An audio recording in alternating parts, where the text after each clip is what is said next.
नमस्कार मित्रांनो, सामाजिक न्याय आणि विशेष सहाय्य विभागांतर्गत संजय गांधी निराधार अनुदान योजना 2024 मध्ये प्रति महिना प्रति लाभार्थ्यासाठी 1500 रुपये दिले जात आहेत। यामध्ये काही नवीन निकष असेल, पात्रता, अटी, शर्ती, अर्ज याबद्दलचा एक नवीन पोर्टल सुरू करण्यात आला आहे। या पोर्टलच्या माध्यमातून घरी बसल्या हे सर्व तुम्हाला समजून येणार आहे। अतिशय महत्त्वपूर्ण माहिती आहे, भविष्यामध्ये प्रत्येक लाभार्थ्यांना उपयोगी पडणारी ही माहिती आहे। नक्की शेवटपर्यंत पहा। तत्पूर्वी चॅनलवरती पहिल्यांदाच आला असाल तर चॅनलला सबस्क्राइब करून बेल नोटिफिकेशनला क्लिक करा। चला तर मग व्हिडिओ सुरू करूया। मित्रांनो, राज्य सरकारच्या माध्यमातून सामाजिक न्याय आणि विशेष सहाय्य विभागांतर्गत हा नवीन पोर्टल तयार करण्यात आलेला आहे। या पोर्टलच्या माध्यमातून आता लाभार्थी स्थिती असेल, योजनाबद्दलची परिपूर्ण माहिती असेल। 2024 मध्ये हा पोर्टल नवीन सुरू करण्यात आलेला आहे। sasmahaIT.org. आता या नावाने जेव्हा तुम्ही सर्च गुगल वरती कराल तेव्हा तुम्हाला सामाजिक न्याय विशेष सहाय्य विभागाचा हा ऑफिशियल पोर्टल ओपन झालेला दिसेल। या पोर्टलच्या माध्यमातून तुम्हाला जे काही निराधार अनुदान योजना चालवल्या जात आहेत या सर्व योजनेची परिपूर्ण माहिती तुम्हाला मिळणार आहे। मित्रांनो, 2024 मध्ये संजय गांधी निराधार अनुदान योजनेसाठी नवीन पात्रता, अटी, शर्ती, अर्ज या संदर्भातील A to Z माहिती आपण या ठिकाणी जाणून घेणार आहोत। मित्रांनो, याच पोर्टलच्या माध्यमातून जर तुम्ही निराधार अनुदान योजनेमध्ये अर्ज केलात तर अर्ज केल्यानंतर लाभार्थी स्थिती असेल, अर्ज तुमचा मंजूर झाला आहे का, त्रुटीमध्ये अर्ज पडलेला आहे का, प्रति महिन्यासाठी तुम्हाला जे पैसे दिले जातात ते पैसे मिळत आहेत का, या संदर्भातील पूर्ण माहिती या पोर्टल वरती तुम्हाला येणाऱ्या काळामध्ये समजणार आहे। मित्रांनो, या पोर्टल वरती अजून जी काही माहिती आहे ती अपडेट करायची बाकी आहे। अपडेट केल्यानंतर पूर्ण डिटेल्स माहिती तुम्हाला समजून येणार आहे। आता आपण या व्हिडिओच्या माध्यमातून संजय गांधी निराधार अनुदान योजनेबद्दलची परिपूर्ण माहिती आपण समजून घेणार आहोत। मित्रांनो, अतिशय महत्त्वपूर्ण ही माहिती आहे। प्रत्येक लाभार्थ्यांना प्रति महिन्यासाठी 1500 रुपये दिले जात आहेत। या 1500 रुपयासाठी तुम्हाला जर अर्ज करायचे असेल तर तत्पूर्वी तुम्हाला अटी, शर्ती, नियम हे सर्व माहिती असणं आवश्यक आहे। आता मार्गदर्शक सूचनामध्ये सर्वप्रथम माहिती देण्यात आली आहे संजय गांधी निराधार अनुदान योजना। आता यामध्ये पात्रतेचे निकष, अटी, शर्ती हे सर्व आपण समजून घेऊया एक एक पॉइंट नुसार। पहिला पॉइंट या ठिकाणी देण्यात आलेला आहे, किमान 15 वर्षापासून महाराष्ट्र राज्याचा रहिवासी असणे आवश्यक आहे। त्यानंतर वय, जर संजय गांधी निराधार अनुदान योजनेमध्ये तुम्हाला लाभ घ्यायचा असेल तर अनेक लाभार्थी विचारपूस करत होते वयाची जी अट आहे ते किती आहे। यामध्ये वय जो आहे तुमचा 18 ते 65 वर्षापेक्षा कमी नसायला पाहिजे, म्हणजे 18 ते 65 वर्षापेक्षा कमी असावे यामध्ये वय। 65 वर्षापेक्षा जास्त वय जर असेल तर तुम्ही या योजनेमध्ये लाभ घेऊ शकणार नाही, आणि 18 पेक्षा जर वय तुमचं कमी असेल तरी सुद्धा तुम्ही या योजनेमध्ये लाभ घेऊ शकणार नाही। आता कुटुंबाचे जे उत्पन्न आहे, वार्षिक उत्पन्न किती असायला पाहिजे।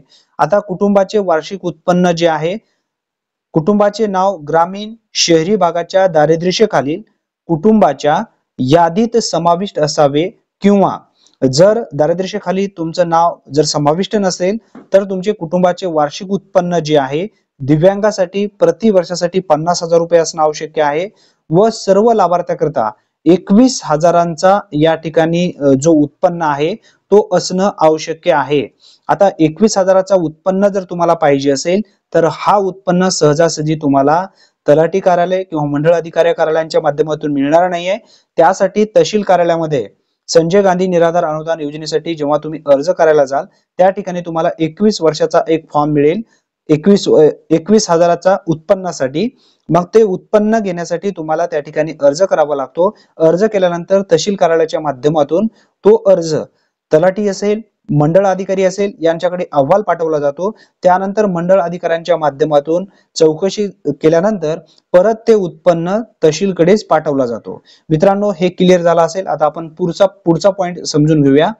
आता त्यानंतर आर्थिक सहाय्य, निवृत्ती वेतन यामध्ये दारिद्र्यरेषेखालील कुटुंबाच्या यादीत नाव असलेल्या अथवा कुटुंबाचे वार्षिक उत्पन्न 21,000 पर्यंत असलेल्या लाभार्थ्यांना दरमहा 1500 रुपये प्रति लाभार्थ्यासाठी अर्थसहाय्य म्हणून दिले जाते। बघा, दरमहा 1500 रुपये प्रति महिन्यासाठी तुम्हाला दिलं जात आहे. आता त्यानंतर पुढचा जो पॉइंट आहे, दारिद्र्यरेषेखालील कुटुंबाच्या यादीत केंद्र शासनाकडून इंदिरा गांधी राष्ट्रीय विधवा निवृत्ती वेतन योजना व इंदिरा गांधी राष्ट्रीय दिव्यांग निवृत्ती वेतन योजनेमधून दरमहा 300 रुपये अर्थसहाय्य देण्यात येते. याच लाभार्थ्यांना राज्य शासनाच्या संजय गांधी निराधार अनुदान योजनेमधून दरमहा 1200 रुपये असून एकूण दरमहा 1500 रुपये प्रति लाभार्थ्यासाठी अर्थसहाय्य दिलं जातो. आता याची पात्रता व अर्हता काय आहे ते जाणून घेऊया. मित्रांनो, आता यामध्ये अनेक लाभार्थ्यांना माहिती नाहीये की संजय गांधी निराधार अनुदान योजनेचा लाभ घ्यायचा असेल तर आम्ही यामध्ये पात्र होऊ शकतो का. तर या ठिकाणी जी पात्रता देण्यात आली आहे यामध्ये कोणकोणते लाभार्थी समाविष्ट आहेत याबद्दलची पूर्ण माहिती आपण एक एक पॉइंट नुसार जाणून घेऊया. आता बघा, यामध्ये जर पात्रता व्हायचं असेल तर दिव्यांगातील अस्थिव्यंग, अंध, मुकबधीर, कर्णबधीर, मतिमंद इत्यादी प्रवर्गातील स्त्री व पुरुष या योजनेचा लाभ सहजरित्या घेऊ शकतात. त्यानंतर अक्षयरोग, पक्षाघात, प्रमस्तिग्रस्ता, कर्करोग, एड्स म्हणजे HIV प्लस, कुष्ठरोग, सिकल सेल व सार्वजनिक आरोग्य विभागाने निश्चित केलेले दुर्धर आजारामुळे स्वतःचा चारित्र्य चालू न शकणारे स्त्री पुरुष या योजनेचा लाभ घेऊ शकतात. त्यानंतर पुढचा पॉइंट आहे, निराधार पुरुष, महिला, तृतीयपंथी, निराधार विधवा, घटस्फोट प्रक्रियेतील व घटस्फोट झालेल्या परंतु पोटगी न मिळवणाऱ्या किंवा या योजनेखालील विहित केलेले उत्पन्न मर्यादेपेक्षा कमी पोटगी मिळणाऱ्या महिला, परित्यक्ता, देवदासी, अत्याचारित महिला, वेश्या व्यवसायातून मुक्त केलेल्या महिला व तुरुंगात शिक्षा भोगत असलेल्या कुटुंब प्रमुखांच्या पत्नीस या योजनेचा लाभ सहजरित्या दिला जातो. आता त्यानंतर पुढचा जो पॉइंट आहे, 18 वर्षाखालील अनाथ. बघा, अनेक लाभार्थी विचारपूस करत होते की 18 वर्षाखालील जे अनाथ आहेत अशा मुलांना सुद्धा या योजनेचा लाभ दिला जातो. जर तुम्ही अनाथ असेल तर 18 वर्षापेक्षा वय जर तुमचं कमी असेल तर तुम्ही अनाथ असाल तर तुम्ही सुद्धा अर्ज या योजनेमध्ये करू शकता. त्यानंतर दिव्यांग, सिकल सेल ग्रस्त व अन्य दुर्धर आजाराने ग्रस्त मुली असतील तर त्यांना पालकामार्फत लाभ देण्यात यावा, हा सुद्धा उल्लेख या ठिकाणी करण्यात आलेला आहे. आता त्यानंतर पुढचा जो पॉइंट आहे, 35 वर्ष व त्यावरील अविवाहित स्त्री जर तिला कुठलाही आधार नसेल तर तिला लाभ देण्यात यावा, मात्र तिचा विवाह झाल्यास ती स्वतःहून लाभ बंद करण्यास अर्ज करेल असे बंधपत्र घेण्यात यावे. आता हा सुद्धा पॉइंट एक महत्वाचा आहे. 35 वर्ष जर तुमचं वय झालं असेल किंवा मुलींचं वय 35 वर्ष झालं असेल, त्यांचं आतापर्यंत लग्न झालेलं नाही, तर अशा महिलांना सुद्धा हे लाभ दिलं जातं. 35 वर्षानंतर ती जर महिला जर लग्न करत असेल, त्यानंतर विवाह करण्यास त्यांना जर परवानगी मिळाली असेल किंवा विवाह करण्याची इच्छा झाली असेल तर त्यांना या योजनेचा लाभ दिला जाणार नाही, असे बंधपत्र सर्वप्रथम देण्यात यावा, असा सुद्धा उल्लेख या ठिकाणी करण्यात आलेला आहे. आता पुढचा पॉइंट आहे मित्रांनो, A to Z माहिती तुम्हाला मिळणार आहे. अतिशय महत्वपूर्ण माहिती आहे. प्रत्येक लाभार्थ्यापर्यंत ही माहिती नक्की शेअर करा. तुमच्या गावातील प्रत्येक व्हॉट्सअप ग्रुपवरती हा व्हिडिओ गेला पाहिजे. आणि आतापर्यंत जर तुम्ही चॅनलला सबस्क्राईब केला नसेल तर नक्की करून ठेवा. असेच महत्वपूर्ण व्हिडिओ तुम्हाला सर्वप्रथम आपल्या चॅनलवरती मिळत जातात. आता 6वा पॉइंट आहे, घटस्फोटित मुस्लिम स्त्रीबाबत तिच्या सासर किंवा माहेरच्या वास्तव्याच्या परिसरातील मस्जिद मधील काजीने तहसीलदारासमोर त्या स्त्रीच्या घटस्फोटासंदर्भात तहसीलदाराकडे शपथपत्र सादर करणे आवश्यक राहील, अथवा गावामध्ये शहरामध्ये मुस्लिम समाजासाठी धार्मिक कार्य करण्यासाठी जी रजिस्टर संस्था असेल त्या संस्थेने ठराव करून दिल्यास त्यानंतर तिला सदर योजनेचा लाभ देण्यात यावा, असा सुद्धा उल्लेख आहे. त्यानंतर 7वा पॉइंट आहे, आत्महत्या केलेल्या शेतकऱ्यांच्या कुटुंबाचे वार्षिक उत्पन्न या योजनेखालील विहित उत्पन्नापेक्षा कमी असल्यास ते कुटुंब या योजनेमध्ये सहजरित्या लाभ घेऊ शकतात. आता त्यानंतर विधवा महिलांकरिता इतर राज्यातून लग्न होऊन आलेल्या किमान 15 वर्ष महाराष्ट्र राज्यात रहिवासी असल्याची अट स्थिर करण्यात येत आहे, परंतु सदर महिलेचे पती हा किमान 15 वर्ष महाराष्ट्र राज्यात रहिवासी असणं आवश्यक राहणार आहे, हे अनिवार्य ठेवण्यात आलेलं आहे. हा सुद्धा महत्वाचा पॉइंट आहे.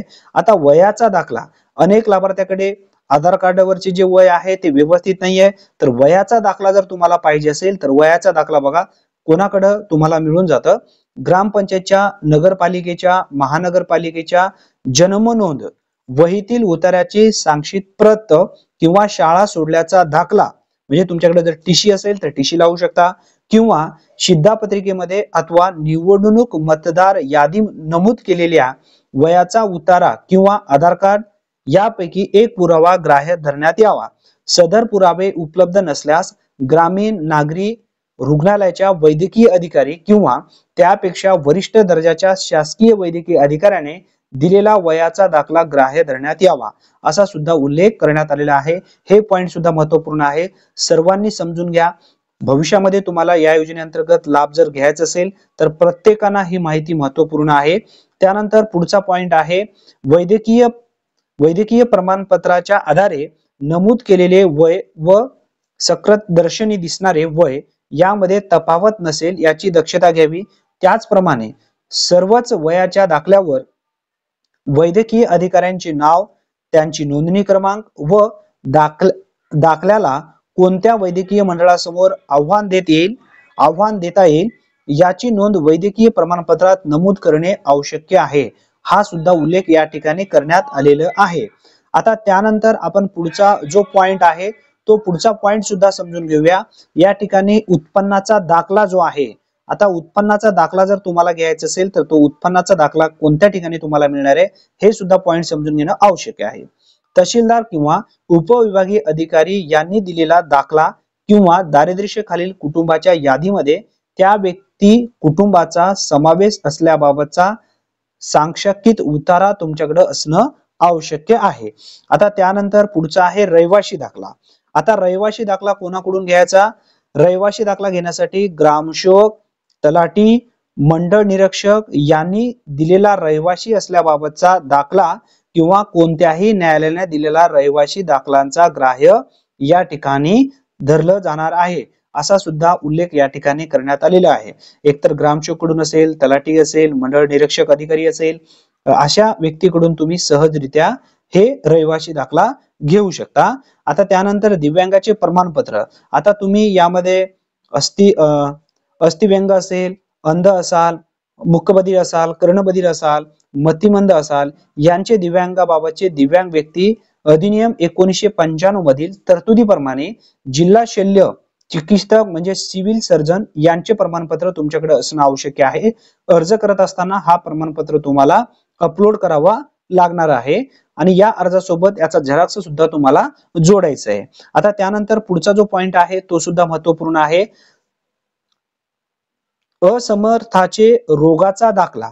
जिल्हा शल्य चिकित्सक, सिव्हिल सर्जन, शासकीय रुग्णालयाचे वैद्यकीय अधीक्षक यांनी दिलेला दाखला, कोणत्याही सरकारी किंवा निमसरकारी किंवा शासन अनुदानित निवास गृहाचा अंतर्वासी नसल्याबाबतचा दाखला तुमच्याकडे असणं आवश्यक आहे.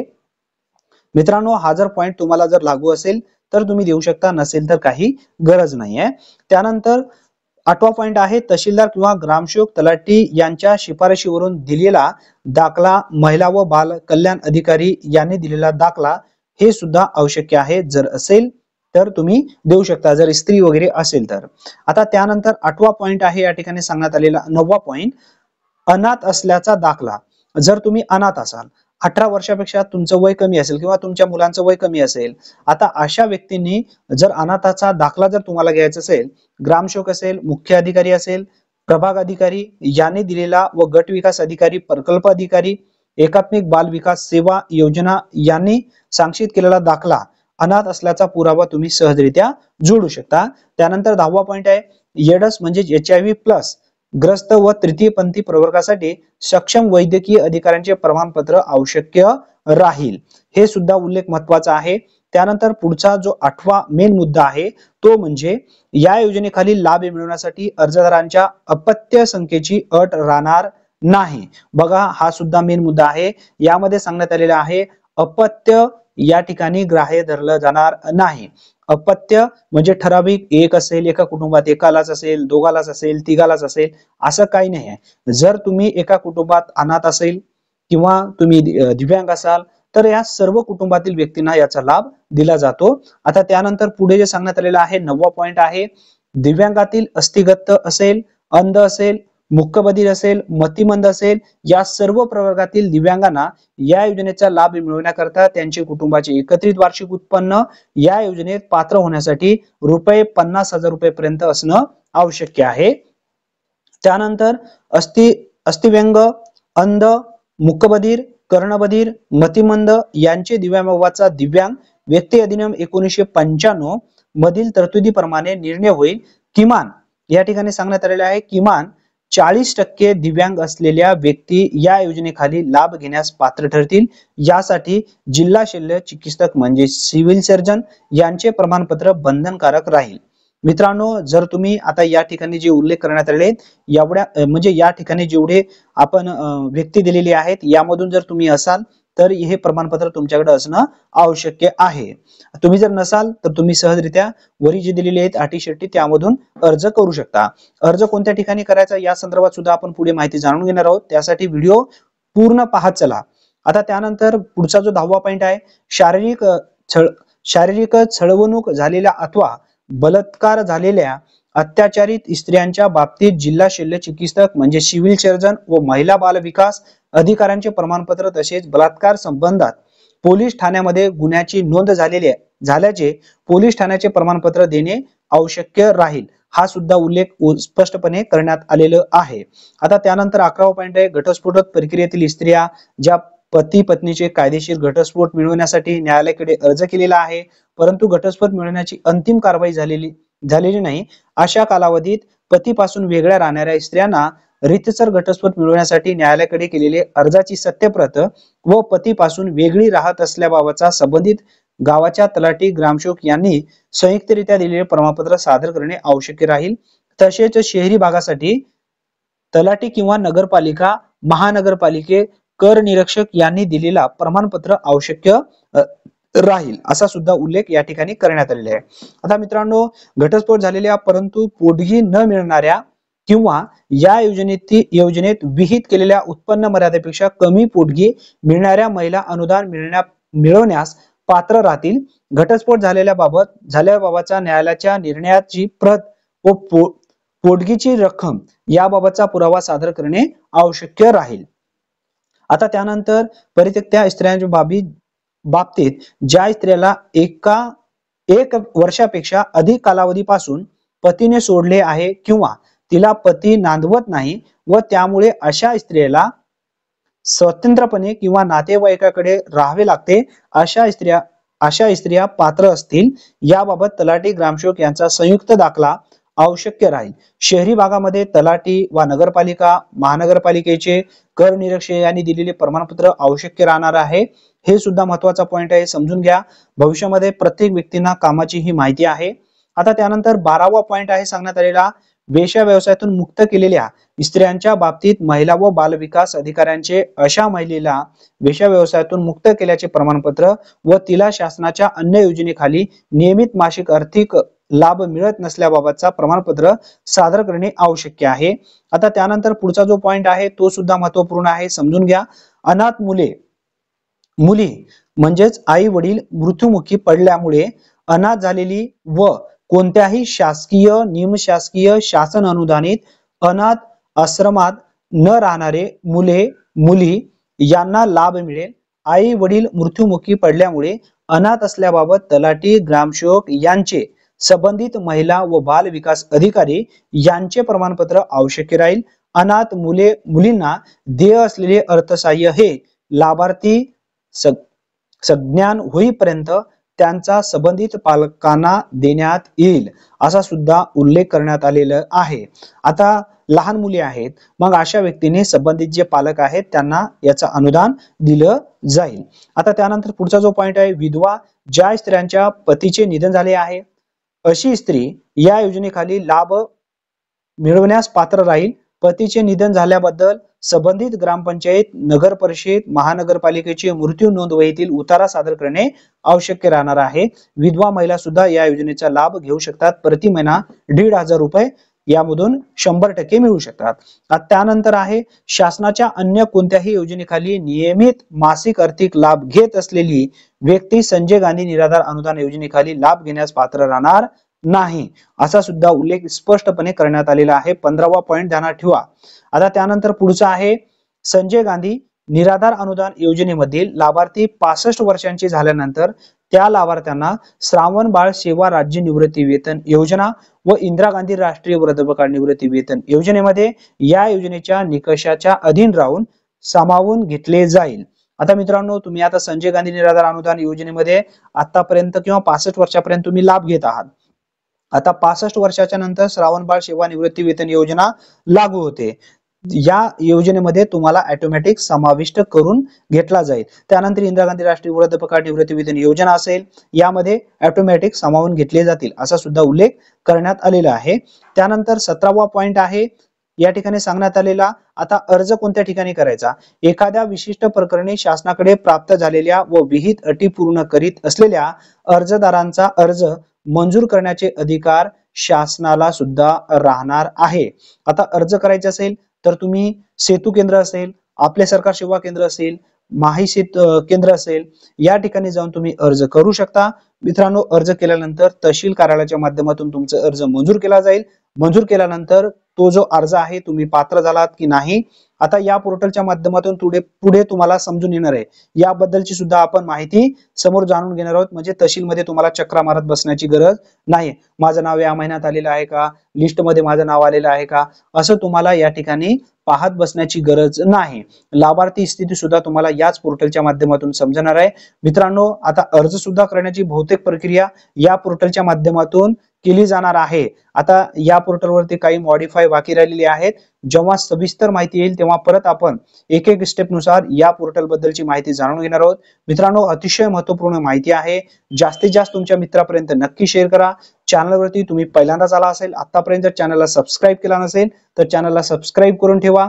असेच महत्त्वपूर्ण व्हिडिओ, प्रत्येक शासनाच्या योजनेबद्दल परिपूर्ण माहिती व अचूकरित्या आपल्या चॅनलवरती आतापर्यंत मिळत आलेली आहे.